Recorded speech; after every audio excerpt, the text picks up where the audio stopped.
one of the unusual things about this group is that each guy in the group can lead. Any guy in the group can do it. Straight out the Ville. It's the BackAlley Fellas podcast. They said we could never make it. They said Billy got it bumping.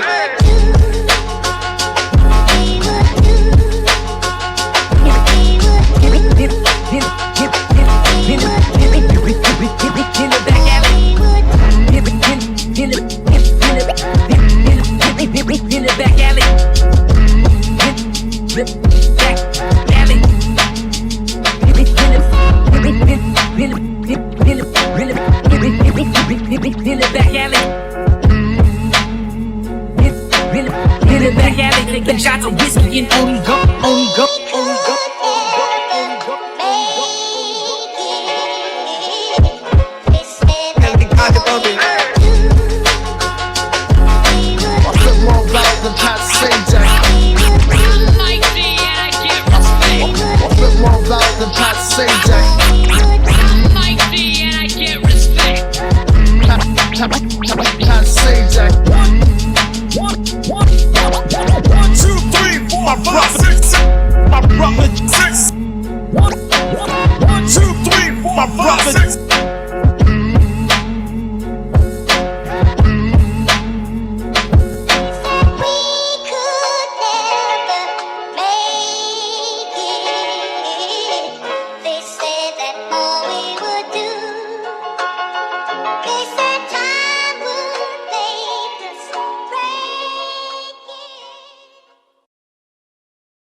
One, two, three in the place to be. It's your host, Mike D, Brother Six, Big Pat. We formed the beautiful triangle.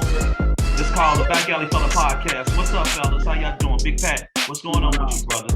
Hey, man, another day, another dollar. I heard that you looking pretty fresh. Good day. In that pink and brew with that nice freshly saving salt and pepper coming in. I see you. Everything is good. Brother Six, how you doing, boss? Get out. Man, almost perfect, big brother. Glad to see and be amongst the two brothers that have seen, been viewed. Indeed, you know indeed, what I'm talking about? Indeed, Shout out to Louisville and everybody in the city. Shout out to Fat Blood. Shout out to my two brothers right here and all the listeners out there that's listening. Tell somebody at Mike D what's going down. Not a doggone thing, man. We just vibing a little bit. I don't think I heard that. Just kind of chilling, bro. You know what I'm saying? The holiday festivities are no more. And so hopefully you brothers had a good time with family and friends. I think y'all had some, I know, did y'all fix, because y'all do that P&J turkey. I know y'all probably did something a little different than turkey, right? No, well, I deep fried one and then I smoked one. And okay. I had so much juice when you cut it into it. I had about a cup of juice just run out. That's what I'm talking about. Picture. What number 2 carcasses left? I heard that, man. Hey, just a quick shout out. Just because we typically do that in the end, but if you're in the South Carolina area, specifically in the Columbia area, you want to check out my guys' food truck, P&J's Turkey and more. They food is delicious. And you know, it's a tasty treat. And you know, if y'all can get on, it's a tasty treat, man. And so what we gonna do, man, is let's go ahead and get it popping, man. Let's get it started. Yeah. It's been a minute. Y'all know what we do. We go around. I see you got the flyer. Okay, we got it, Big Six. I see you. And so what we're gonna do is yeah. So around the horn, what you got in your cup? Brother Six, I want to see what you got in your cup right now. I got apple pucker and vodka. And the apple pucker is actually, what's it called, Thomas? I don't know. Labo? Oh, Four Loko. Okay. Four Loko. That's what it is, yeah, and vodka. Yes, sir, with a little bit of ice. Don't taste too bad neither. It's pretty good. I heard that. What you drinking on, what you got?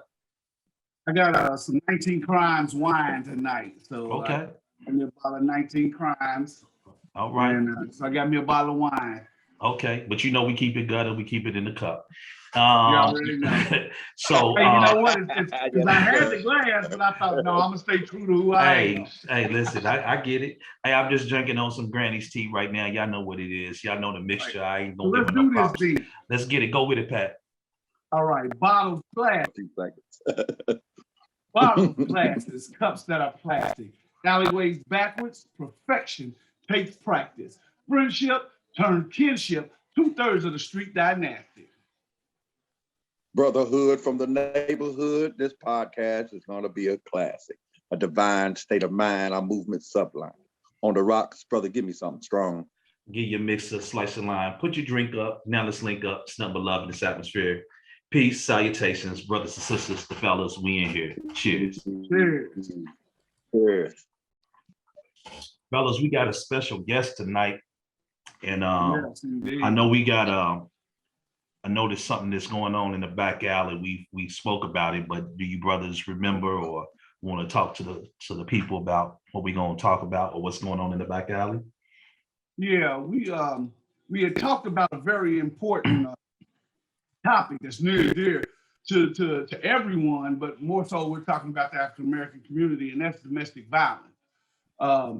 It's running rampant in our community, and it sometimes goes overlooked. So I think we're going to do a part 2 to that, and we'll talk about that a little more.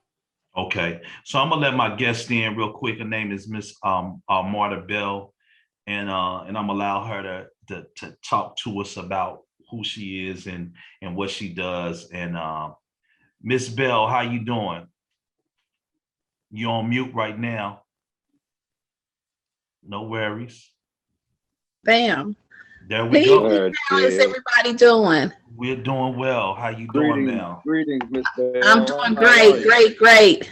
So I want to introduce you to the BackAlley Fella podcast. You know, Mike, we've been corresponded. These are my 2 big brothers right here. The eldest being Big Pat. You know, he's the elder statesman of our whole clique, and from Louisville, Kentucky. They down in South Carolina. And then I got brother 6 that's at the top as well, and he's in South Carolina as well. And thank you so much for coming on. I know that my wife put us in contact, and I think you were able to see our first installment of domestic violence, and and what men and what brothers can do.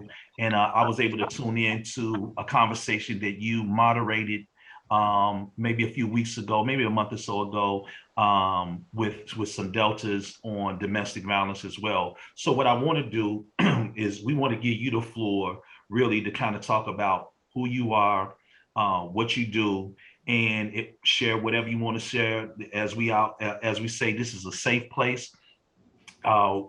We have a small audience and we're trying to grow, but we're like, we call this porch conversation.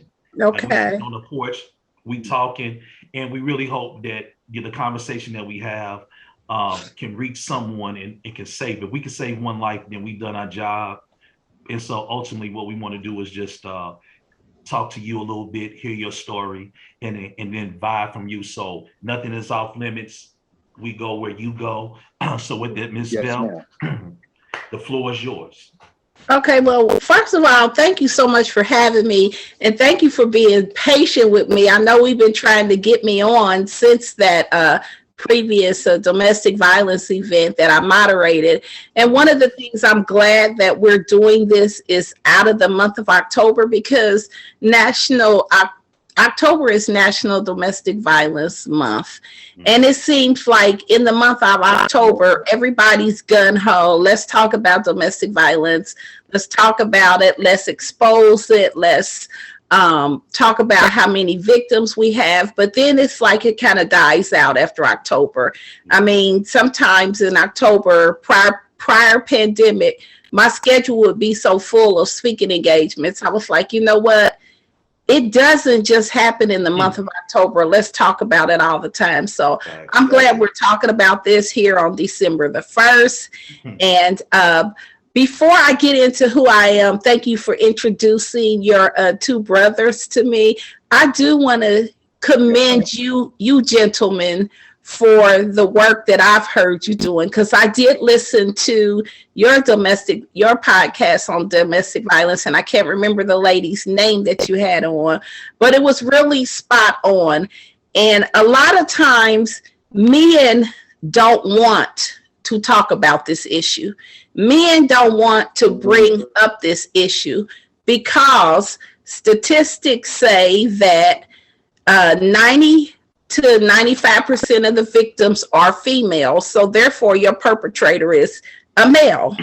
So men say, well, everybody wants to shed a negative light on us. But if we don't start speaking up as a team, men and women, this domestic violence, I call it a killer cancer, is never going to be stopped. It's never going to be eradicated.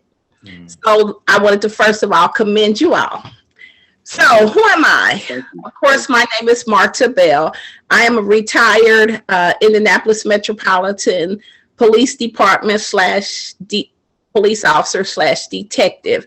I spent 29 years on the department. The last 12 years of my career, from 2000 to 2012. I used to talk to the people that were in the command staff about, we need a domestic violence unit, because this is the majority of the run that officers are taking on the streets. No, we don't need that. I'm like, yeah, but we have a homicide unit. We have more domestic violence than homicide. Unfortunately, our homicide number here is rising because as of last night, we're at 254 homicides and the year is not over. Wow. We have a dog pound unit, a vehicle theft unit, a robbery unit, but those were not the majority of the runs that officers were taking. So I was like, we got to get a domestic violence unit. So the great thing was, in the year of 2000, the mayor started a domestic violence unit. IMPD started a domestic violence unit, and it was housed at the Julian Center. So the Julian Center is where domestic violence victims and their children come. Like, this place is a safe place to talk about it for safety, but they live there. They stay there till they can get them into transitional housing or back into their apartment or wherever they left from. So we were happy. We modeled after the Duluth, Minnesota, because they have the domestic violence where they're housed. The police are housed right there. The detectives are housed right there where the majority of victims come, even though here in Indianapolis, we do have other safe places for domestic violence victims. So I did that from 2000 to 2012 when I retired. I have done personal domestic violence work, ministry, and I still do it since the year of about 1996. I was a survivor. I don't call myself a victim. I call myself a survivor, a thriver of domestic violence, because I was a victim of domestic violence back then as a police officer. And people say, what? How could you be a victim of domestic violence and you're carrying a gun every day? Why don't you just shoot them? Well, you can't just shoot people because they violate you, because we still have to live by the letter of the law. Just because we carry a gun, just because we're sworn to protect and serve. But yes, I was going home, solving everybody else's issues and going home to everything I was working against in the streets. And, as society, I say, we always ask the wrong question. Why doesn't she just leave? That's the wrong question. You gentlemen are hitting it spot on. Why does the abuser abuse? Now, I do want to put this little tidbit in. There are males who are victims of domestic violence. Yeah. As a domestic violence detective, I had a few of the worst cases I had was males that was victims of domestic violence. I had one case where the lady killed her first husband. She did some time in jail. Her second husband, she stabbed and he lived. And then the guy she was presently with when I got the case she stabbed him and punctured his lungs. My God. And so I go to the hospital to take a statement, and he doesn't want to press charges. And I was like, well, are you going to stay with her?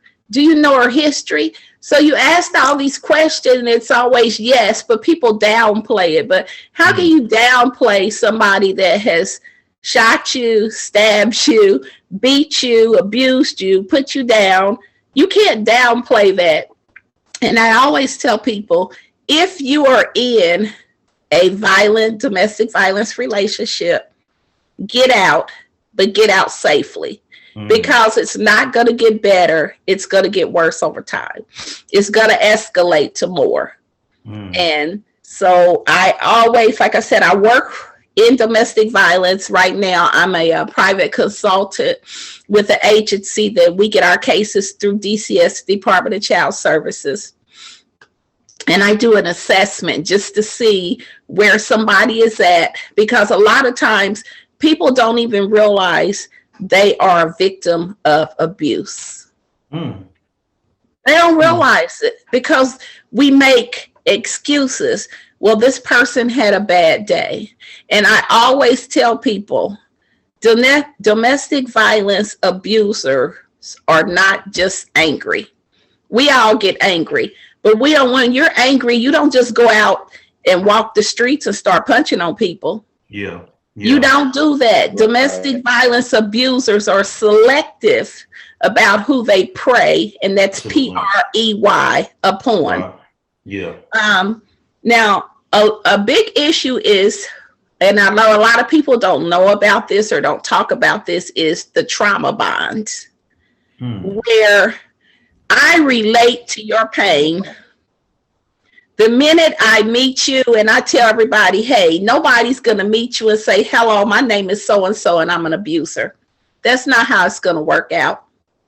I was with my abuser for 2 years before, and then I didn't really recognize the signs because back then I was younger. I had a real slick tongue and a real bad attitude.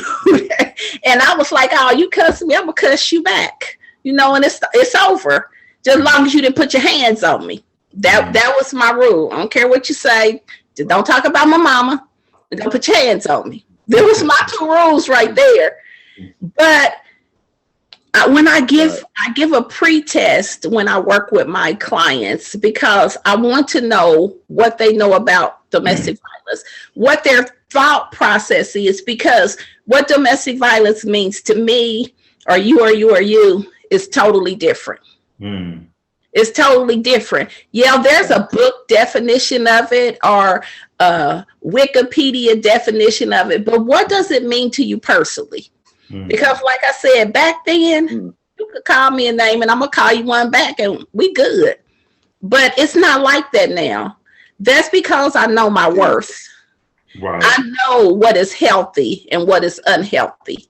I know the warning signs of an unhealthy versus a healthy relationship. Could you give us some of those as you go on? Could you give some of the audience some warning signs, some things? And I think also you talked about how to get out safely, what that looks like, and some steps that, if someone is listening and they're going through this. I think I lost the connection. Because I'm not seeing you guys now.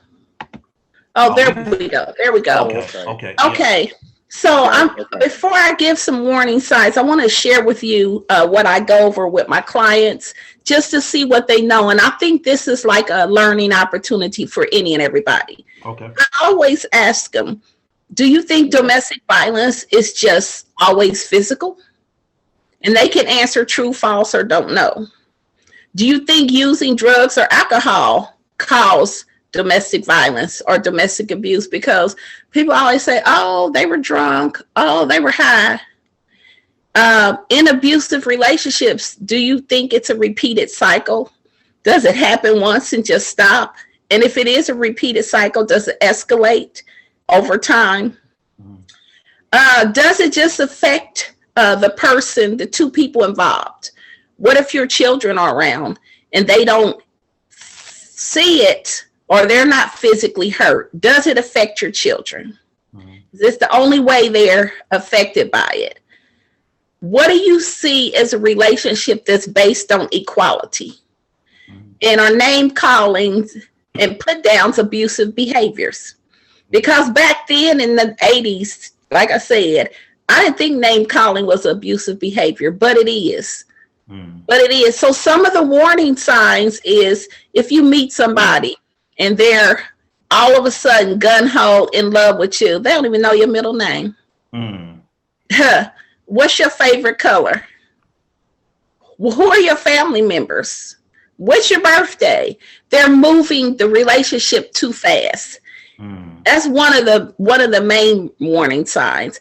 Another warning sign is especially watch how the male in your life treats other females in your life that he's not having a relationship with. His mother, his sisters, his aunts, female co-workers. That's an indication. Watch what they've done in other relationships, especially if they have children with somebody. So don't ever pat yourself on the back and think if a man is mistreating the mother that gave birth his children and his children that he's going to treat you any better, because he's not. If he starts want to check your phone, you don't need to know who's calling on my phone. If he starts isolating you from family and friends, these are warning signs telling you I'm the only person you ever need. Putting down your family, saying you don't need them, they're just against you, they don't like me. All these are different triggers that you need to watch. You need to watch, and a person will learn another person's triggers, because I've had people tell me, well, I believe the abuse was my fault because I cut them off right there. Listen, nobody that's abused, it's not your fault. Because you cannot control what people do to you, but you can control how you respond to it. And if a person puts their hands on you, calls you names, puts you down, it's only going to get longer, harder, and worse. So that's what I always say. Those are just some of the warning signs. And I tell people, heed them, pay attention to them. And like I said, we always ask the wrong question. Why does she just leave? Why doesn't she just leave? Why does she stay in an abusive relationship?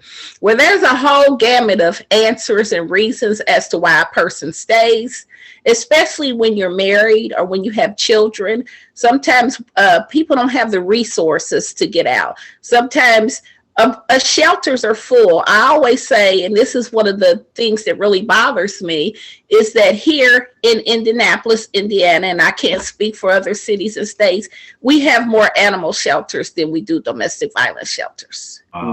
That's a problem. That's a problem. That's a major problem, not because we want more shelters because we want more domestic violence, but we also don't want people staying in an abusive relationship because they have nowhere else to go. You know, people say, well, don't you have family? Don't you have friends? Yes. And this same man that I've been with for almost 3 years knows all of my family and all of my friends. I've had victims that tell me he opens the door and tell me to leave. Go ahead and leave and see don't you never see our children again. Go ahead and leave and see don't I show up at your mother's job. I had one client, her ex-husband, now he was remarried, but her ex-husband, she had to change churches 3 times. He would go to her church and say, it's a public place. And he would go to her church and he would walk up and put a bullet on the tray that they pass money around and leave. And no one in the church checked this person? Well, they didn't know at first because, you know, one of the things we do, our society does, is we keep it quiet. You don't want people to know. I went through abuse in the 1980s, 89. I was silent about my abuse. Other than police reports that were made, I was silent about it for 10 years. Oh, wow. there were family members that did not even know. Because there's this stigma attached to, like, I didn't wake up and say, hey, I want to be a victim today. Yeah. I always say abusers and criminals have a choice. Victims don't. Anybody can become a victim. But when we're talking about domestic violence, you don't choose to be a victim of domestic violence. And like I said, when you meet a person, they're not going to say, hello, my name is so-and-so, and I'm going to abuse you one day. They start out whining, dining, treating you good, all the things that you expect out of a relationship until it turns. And I always say, when people show you who they really are, believe them. Don't let a person put their hands on you and say, oh, I was drunk. Oh, you know what buttons are mine to push. I get tired of your mouth. We're all adults. I can say what I want. We just got to agree to disagree, because we're not doing anything violent. We're not doing anything unhealthy. We're not doing anything toxic. And then, like I said, there's this stigma, guilt, shame, questions asked. People, your friends say, oh, you going through that? I don't want to be a part of that. Well, I'm not going to call, or I'm not going to come around if he's there. So people start being isolated from their loved ones, their family, friends, and that's your support system. Now, the blessing for me is I have a ministry partner, a great friend. We grew up together since we were younger. And believe it or not, we were going through domestic abuse at the same time. Wow. So but I tell my story because that's her story to tell, whether she wants to tell it or not. I tell my story because I feel like being silent with it for 10 years, I just empowered my abuser. He was I carried a gun. He was a sergeant in the Army. So he had this military mindset that, hey, I'm not scared of the police. I'm military too. I got guns like them, so it was this tit for tat power struggle. And sometimes when you have two strong people in a relationship, that's what happens. When you really have to learn to kind of compromise and say, you know what? You lead, I'll follow, but you need to lead correctly. Marta, can I ask a question? Because absolutely, both myself and Pat are both retired military. Okay. So yeah, we don't do the abusing the women type thing. Say he was on something different. But what I wanted to ask was, so how do we, when we talk about, so that's important to kind of to lay out some things like you talked about with and bring awareness to the fact that in Indianapolis and maybe in other areas, the lack of shelters and things of that nature, but how do we get to a point of prevention and really having a conversation with our young men at an early age about respecting our women, the young girls, and really having a conversation. I think the brothers we started a conversation, maybe a podcast or so ago about relationships. And I think that we kind of ho-hum on how we get into relationships. There's no rites of passage anymore, things of the nature, but like I get in a relationship because I'm broken and I'm looking for something external to love or to love me without me loving myself. And so when I grab a hold of you, I'm looking for you to do some things. And once you grow past that, or I feel like you're pulling away, I want to try to take control, and I want to see you as that. How do we break past it? How do we speak to that? What do we do? And from a woman's perspective, what is it that you would ask us as men to do to speak to our other men and our young brothers? I'm glad you said speak to the young, but you can't just speak to them. You got to teach them. You got to lead them. You got to guide them. And you have to be that role model, because I don't care what you tell me. It's what you show me. And I used to be a facilitator for fathers and families. And that's I don't know if you all know what that is, but that's a location here where these young men they have babies at a young age, and then don't know how to talk to their women, interact with women, and the women don't know how to talk and interact with them. They're young. So when you start that young and you're bringing a child into it. So when I would go over there and speak, I would never let them know I was the police at first. Not being deceptive, but just really wanting them to see me for me.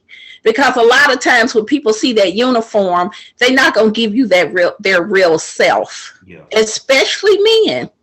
It's an intimidation thing. So I would go over there, and then there was a young man who grew up in my neighborhood that came, and I was like, don't you tell nobody I'm the police. They're not supposed to know yet.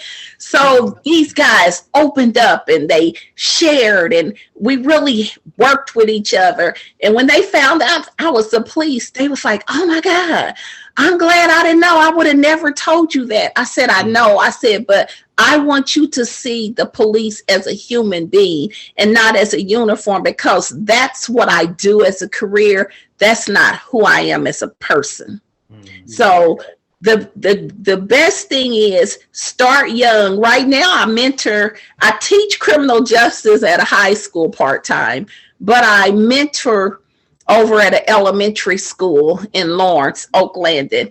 And I work with young elementary kids, and we call them kings and queens. We say king so-and-so, queen so-and-so. We teach the young men, and these are elementary age kids. We teach them, hold the doors for young ladies. Never put your hands on young ladies. They walk first. We teach them that level of respect. Respect authority, male or female. If you have a problem, we want solutions. We don't want violence. We don't want name calling. We don't want put downs. I just did a bullying prevention on there because we had a couple bullies, and they were females, and they were bullied. I was like, nope, come on. We're not even doing mentoring today. We go out in the gym. We're going to have this bullying prevention.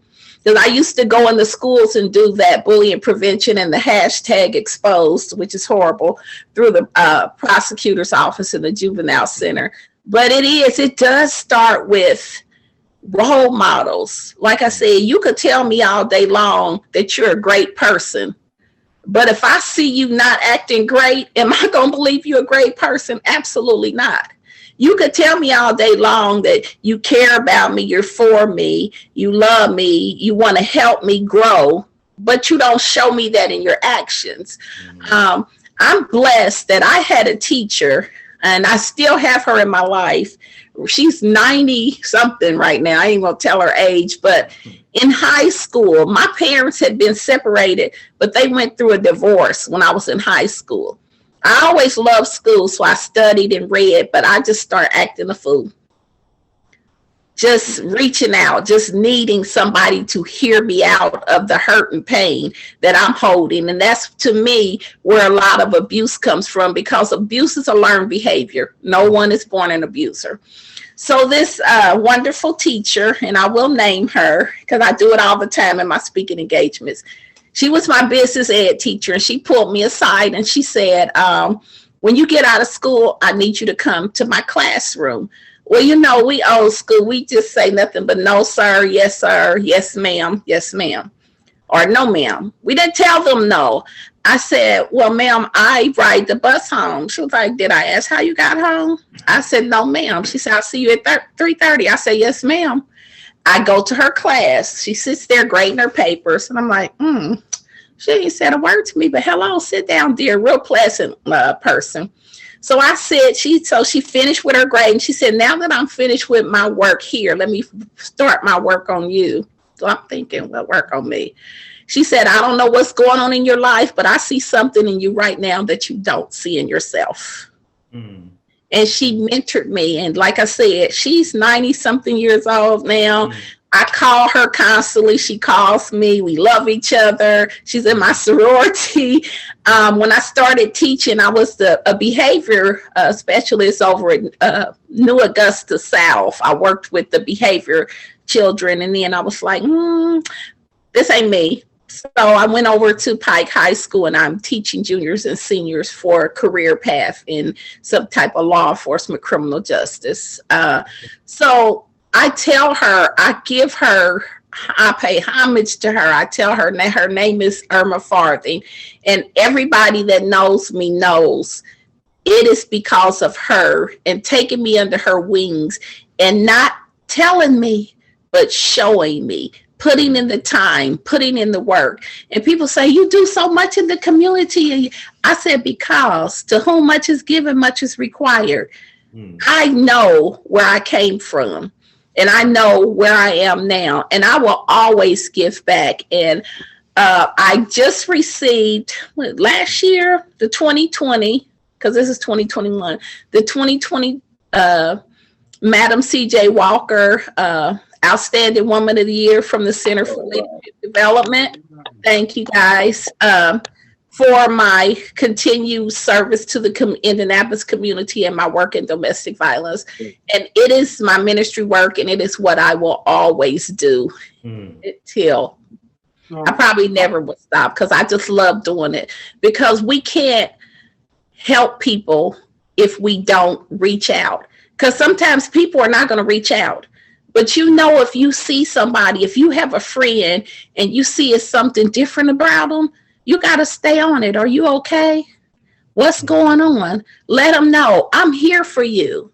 And sometimes we're so afraid to show our vulnerabilities and show our transparency. And that's why I said I didn't speak about my domestic violence for 10 years. And that only empowers the abuser.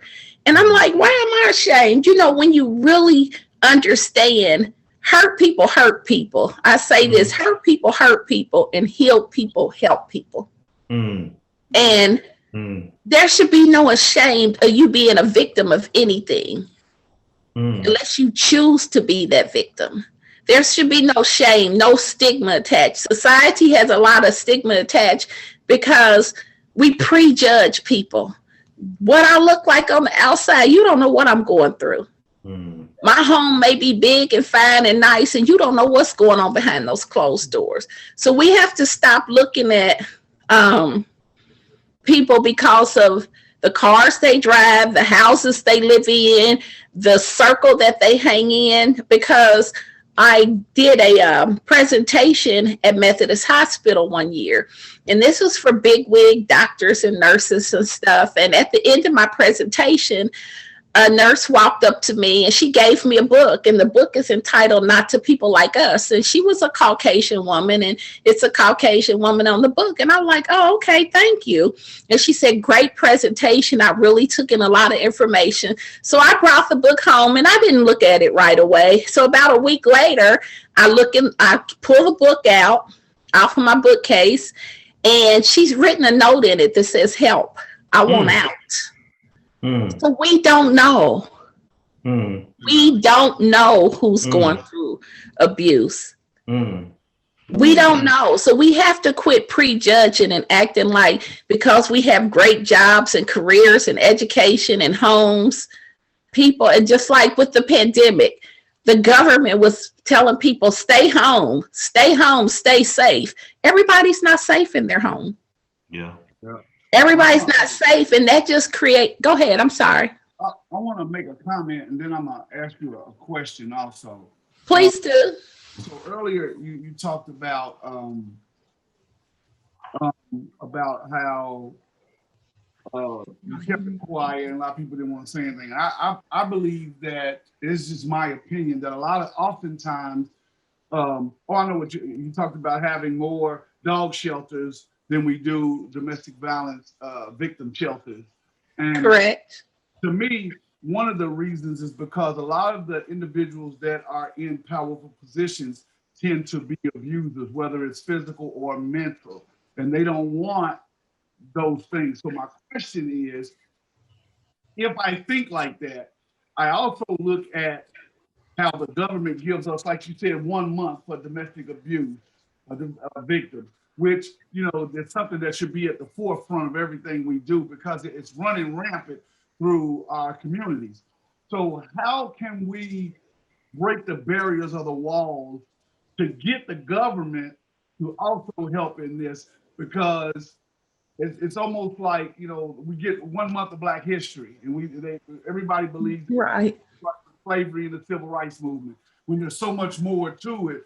So they give us kind of, hey, take this month or this and celebrate it and forget about it the other 11 months of the year. Well, the same thing with domestic violence. So how can we get the government to take a more active role, in your opinion, with getting it out there? Well, when you talk about the government, one of the largest institutions that has funding for domestic violence is the criminal justice institution. And a lot of the money that they fund, we don't know about. They have grants. If you start a program, they have grants. If you start a prevention, and I'm glad you mentioned prevention, because prevention is the key to eradicating domestic violence. Like I said, a lot of people do not know abusive behaviors. You bring that to the forefront, not only in the month of October, but like you said, every month, all the time.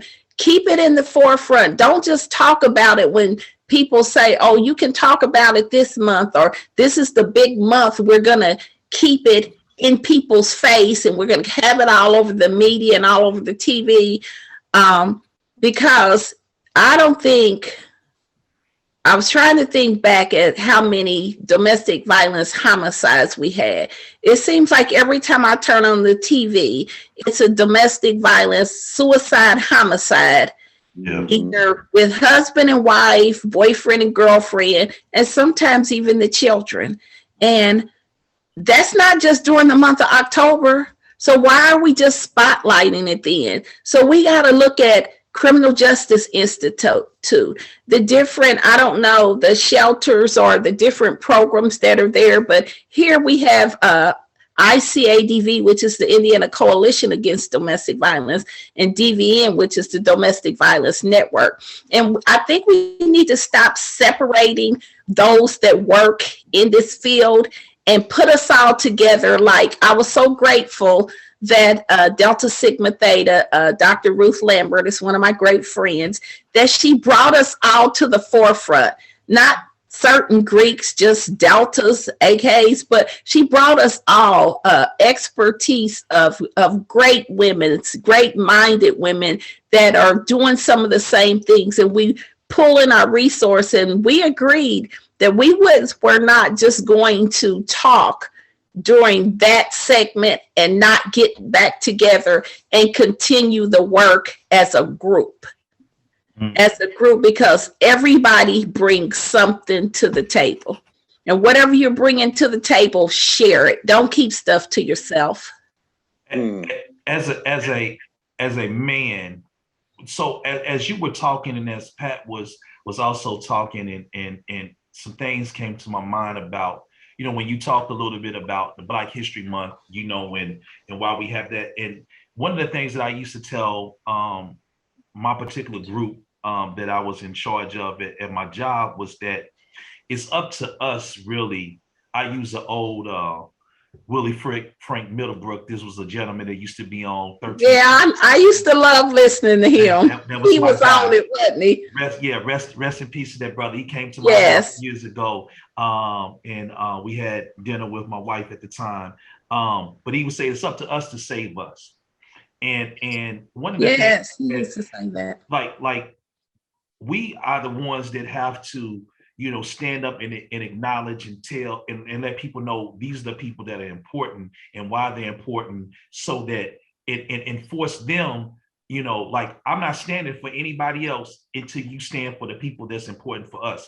And likewise, you know, I think it's up to us to probably do this. So not being in a fraternity or anything like this, I think it's probably important that the same way that you as women are out there leading the way on a multitude of different fronts, I think it's really time for us as men to put coalitions together to not only come behind you and on the side, but also to lead some of these conversations, to have some dialogue and to really be at the forefront.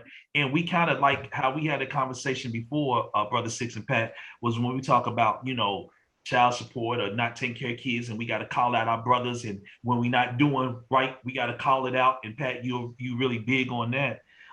We got to do the same thing. Like, hey man, we not with that, and a lot of times we might not know, or we may see some signs of those things, but just calling those things out as we get more mature, and then mentoring, role modeling those things. But I think it's time for us as men, and that's the conversation. This is why we're having this, is that we really just have making a call to arms for our men to step up and lead the forefront, because as the minister said in a speech years ago, it takes a nation will only rise as high as this woman. And so when we understand that we're not going to make it past, decade or two if we continue down this path. And so I don't know. I know it's a tough task, but I'm just calling on those that are listening, the brothers that tune in, to help us wherever you at. And like we got to do something. We got to start somewhere. And I was going to ask you a question along those lines. I have noticed I'm at the young age of 51, and I've seen in the last century the rise of domestic violence in the Black community, with the suicide rate and with more death with the abuse now than I've heard before. And of course, it's because of the platform, social media, and things of that nature. Right. But as a young Black man, as Mike was speaking, where would be a good starting point for us who know about it and have seen it, but now it's on the rise in our own community? What would be a good starting point for someone like ourselves? Okay, I think a good starting point, and a lot of the churches don't want to touch this, but who has the biggest audience in on a regular basis? Hey, somebody else has brought that up. Hey, I don't mean to cut you off, but that's okay. Go ahead. I brought that up several, and I'm not knocking them, but I think that's one of the starting places. I agree with you. Yeah, and I remember, I'm sorry, Miss Bell, I remember the conversation y'all had, the keynote speaker on that platform. Yes. And she laid out some stuff, and she was I think she might have been a minister, but she talked about some things that happened within the church, and the killer, and the they wanted to have the funeral with the funerals together. Yes. And she called him out, and he was, and they went with the like in several, like it's heavy. So to your point, Pat, to your very point. Yeah. Yes, sir. And I say that, and I'm grateful because I have several pastors here that have called me and asked me, hey, can you come and speak to my congregation? My pastor, before he passed, allowed me to see some of my clients in a room at the church. He would come to me and say, hey, I got a call about this. I don't know how to help them.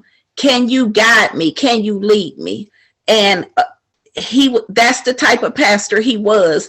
And it's nothing more important, especially in a man that does not know, that will ask, because just because I'm a woman, don't underestimate what we can teach each other, because it's a two-way street. You can learn anything from anybody. And I'm the type of person, I don't know everything. I know what I'm an expert at, and that's domestic violence, stalking, human trafficking, and sexual assault, because I've done extensive work in those areas. But if it's something that I don't know, and like I said, there are male victims, I say, let me get a male to help you, because I'm a female. I know male victims. I've worked with male victims. So let me get somebody that has walked in your shoes that look like you. Because we can't help everybody. Because if I'm not the resource that you need, let me find the resource that you need. Right. Because that's important. But like I said, and another place I really think, this has been on, and I'm trying to figure out how I'm going to get to do this, is the Ys that work with the young people. They have a lot of after school programs. Start there, because you got to teach them. Like I said, you can't tell them you need to act this way. You got to come in and mentor them and show them and lead them and guide them. And that's why I said I do that over at Oakland and Elementary. It's 2 males and 2 females. And we work with groups of young ladies and young men. And we empower them. We show them. We tell them, hey, we want to know what your teachers are reporting. We don't want you just acting this way while you're in our presence. We check with their teachers. We tell their teachers they are in, it's called Crown Mentoring. They are in Crown Mentoring. As a matter of fact, Friday, we're taking them downtown to a museum on a field trip. We want to know how their behavior is when we're not watching. Yeah. And let them know, I'm not here for you just during these school hours. I am here for you. So it does start with the young people. And my wife was a part of that, the Crown Mentoring. Yes, that's where I met Tracy at. I came and spoke, and I did write a book on domestic violence from a personal and a scriptural perspective in 2000, and after I retired in 2012. And I have a second book that's going to be coming out, hopefully, prayerfully, in January.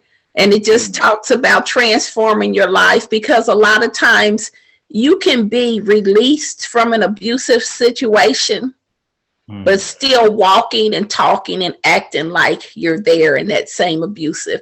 Because I tell people, when you leave an abusive relationship, that does not mean it's left you. And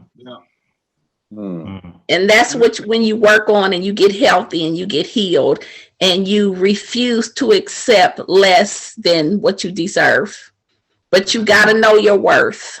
I know you didn't ask me this question, Junior, but being the elder of our group, I'm going to answer it anyway. I love Ms. Bell's answer, but I put it on my perspective too, because I want you all to also understand why I do some of the things. Being the elder of our group and our group of friends, there's a method to some of the things that I do. And I know that you all think that y'all grown me and I get on you, but to kind of caveat what she's saying, one of the places we can start too is with us.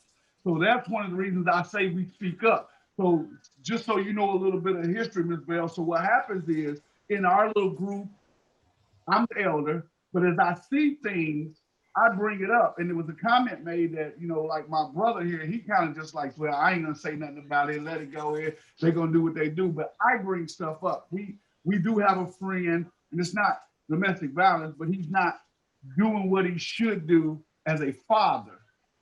So I bring it up to him. Hey man, this, and I wanted you to know, Junior or Brother Six, that's one of the reasons I do speak up, because that's a starting point. So if I start in our group and mentoring each other when we mess up, because no one's perfect. Right. If we hold each other accountable and Absolutely. But show it, then we push that on down to our kids. They push that out to their friends, family. Now, there was a little thing. I'm also a certified life and career coach. And one of the things that I did is people would come in and they say, well, I don't know how to get my stuff out there. If you know 5 people, I say, those who you call, this is employment though. You start looking for a job, 5 people. You send your resume out to those 5 people, because each one of those 5 people know 5 people, right? Know 5 people, and the next thing you know, your resume will be in the hands of 100, 200 people, and somebody will know of a job. Well, that's the same thing with domestic violence or any other things we're talking about. Right. You all say something to our other friends, say something to your kids. Now this message starts getting out there. And lastly, to be honest with you, that's kind of what we're doing here. we don't know everything, and that's one of the reasons we brought you on. We want to bring on some subject matter experts, but we want to start getting these messages out there, especially in the conversations that a lot of the communities don't like to have. This stuff is happening. There's a statistic I'm looking at that says over 40% of every Black woman will experience some form of abuse in their lifetime. But Yes. Pat, and the crazy part about that, and we talked about that, is that's just those that reported. So that's reporting, right? So that's under. Yeah, so That's we know that the things. yeah. So two things. So we gotta get it out there. Yeah. So number one, just on a side note, I don't know if Miss Bell had happened to see this before and watch it, but she was right on time because I see her sipping a red cup. I don't know if y'all just caught that. She got a red cup. Oh, about it, Mike. I didn't tell her. It's the red cup. You didn't tell her? I didn't tell her. She got the red cup. So, hey, listen, Miss Bell, wow. I just want you to Yes. understand our family, because we all get it.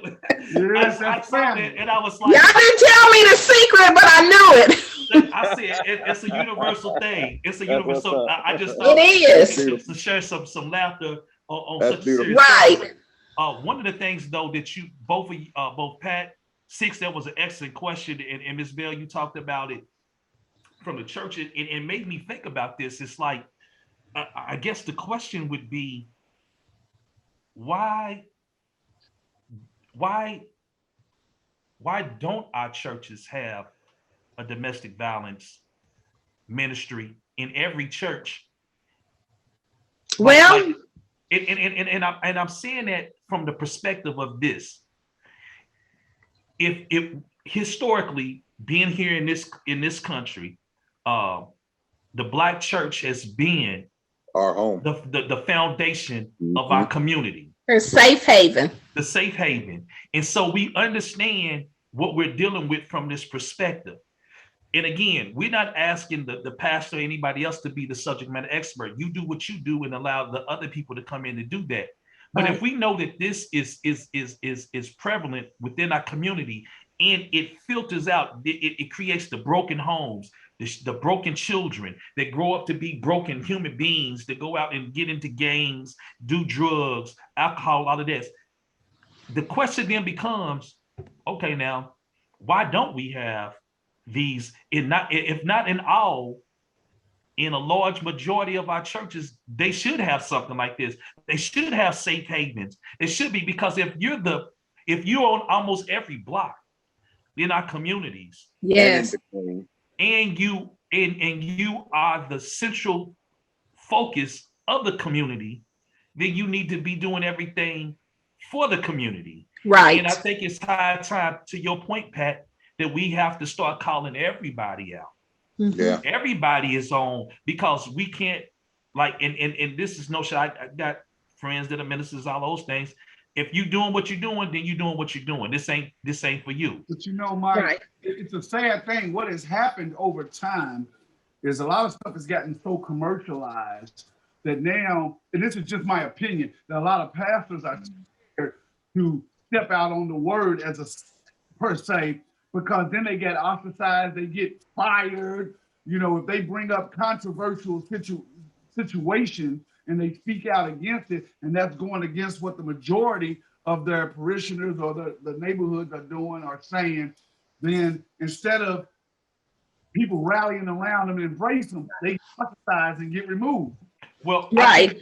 Because yes, ma'am. even on a lot of churches have the pastor as the central focus person, but they also have boards, deaconess, and bishops, and everybody.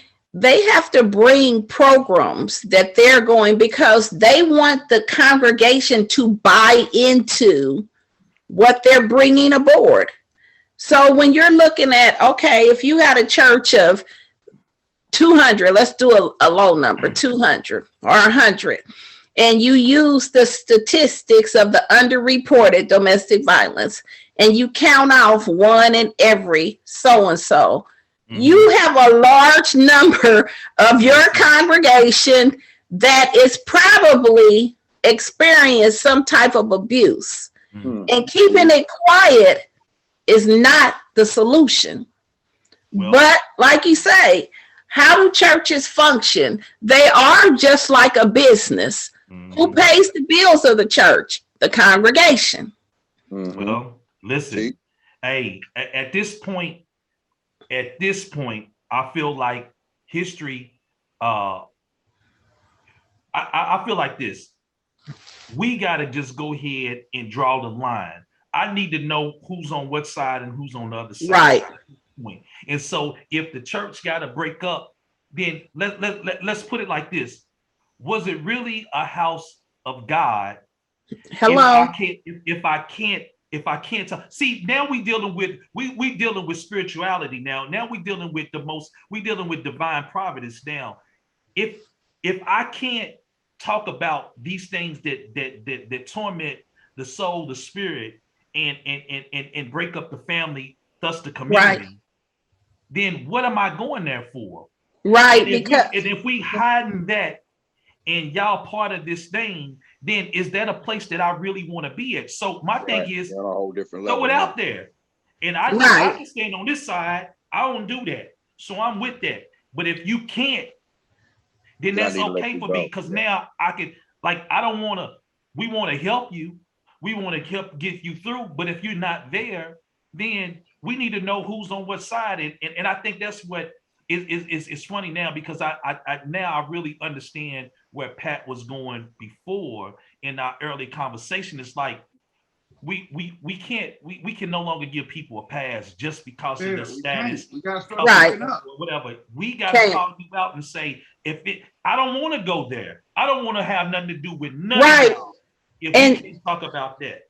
And I think it was Pat that said you have to hold each other accountable, because I tell my friends, you're not my friend if you don't hold me accountable. If you don't tell me something I've done wrong, and we can't walk around with attitudes and not knowing why. Let's have a conversation. Let's have a conversation, because a house divided will never stand. Right. And you've heard the saying, if you don't stand for something, you'll fall for anything. So you may not have the same beliefs, have the same thought process about domestic violence that I have, but you know that abuse is wrong. And we got to quit sweeping stuff under the rug. Like, well, it's okay. It's not happening in my house. Well, it's okay. It's not affecting me and my mate or my children. Well, it's okay because that's over there. It's everywhere. No house is exempt. And I still say the churches have the challenge and the big responsibility, because they have the biggest audience of every age person on a regular, consistent basis. Amen.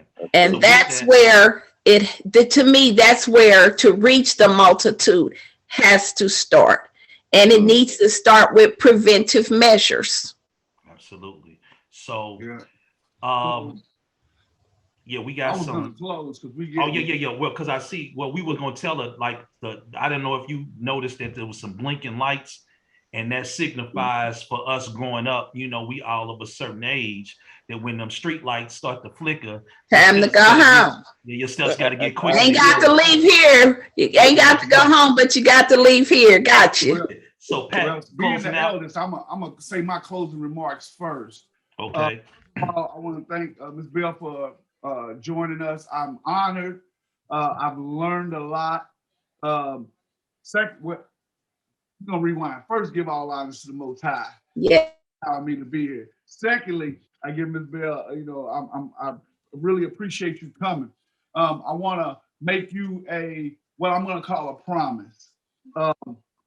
We can't fix everything, but this group of young men right here, we want to get this ball rolling, and we're doers, not sayers.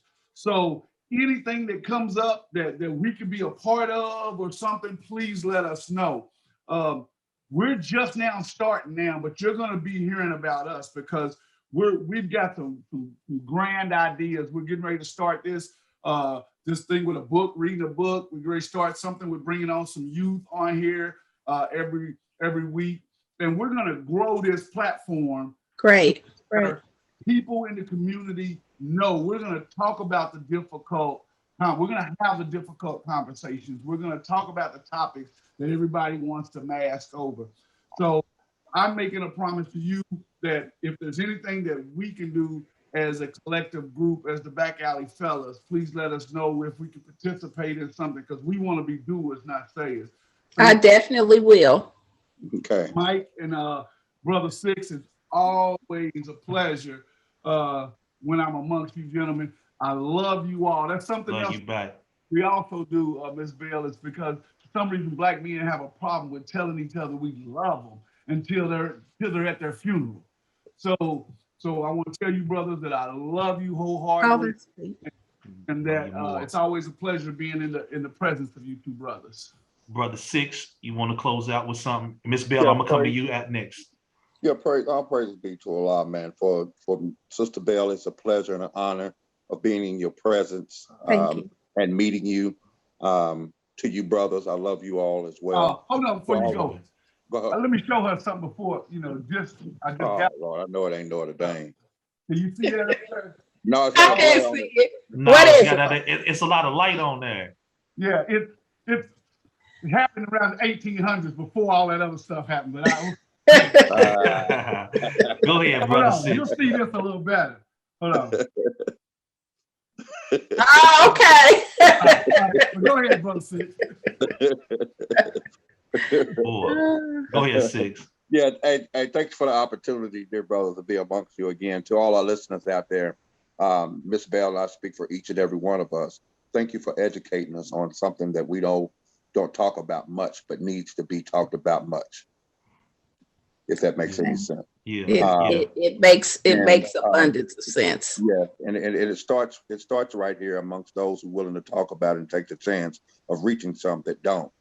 So I just want to thank you and congratulating you, and telling you keep up the hard work. And like my brother said, if you need anything, we're just a phone call away that we can help you. For our listeners, please tell somebody to tell somebody to tell somebody.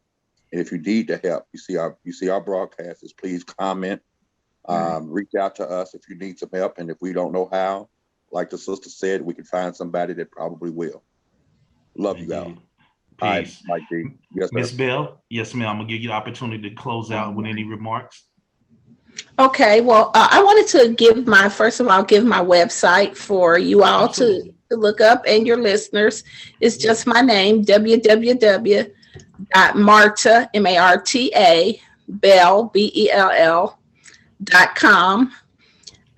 There is information on there on domestic violence and I think teen dating violence. I have a person that updates my website on a regular, but she's a executive director of Girls Who Brunch, and another organization that I'm involved with. And we all wrote a book together. I wrote my own book on domestic violence from a personal and a scripture perspective. That's on there. And we wrote a book called Look, I Have a Question. And I had talked to your wife about that. And so we're going to get together, you guys, we're going to get together because I want to share this book with you all, because it's from women's perspective, where you all can create a book for young men too, and answered some of the questions in the book about confidence and how to build character and positive things to do. So let's make that happen together. I'll be excited to work with you guys to do that. Okay. And check out my website. And if there's anything, it's a two-way street. We help each other. If there's anything I can do for you gentlemen, please reach out. And there is some things coming up real soon, and I won't share them because we're in the stages of creating some other things. Absolutely. I'm taking my brochures and adding them with a couple other organizations, and that's coming up probably in January too. So I'm going to keep you guys posted on different things that we're going to be working on, and definitely have you on some of our stuff. Please do. Thank you. I definitely will. Yes, and so I'll go ahead and close it out. So first, again, as we always say, I say, we are all divine spiritual beings having the divine human experience, and so as a collective, tying that into the all, to the creator of all things, the cause is called the rootless root, the architect of all things. We give praise and honor to him. We thank you, Miss Bell, again for coming on and just just the willingness to because you're busy, you have a lot, and so we would take all the time in the world to get you on, because we know that what you've brought to the table is going to save someone, and that's what we're about.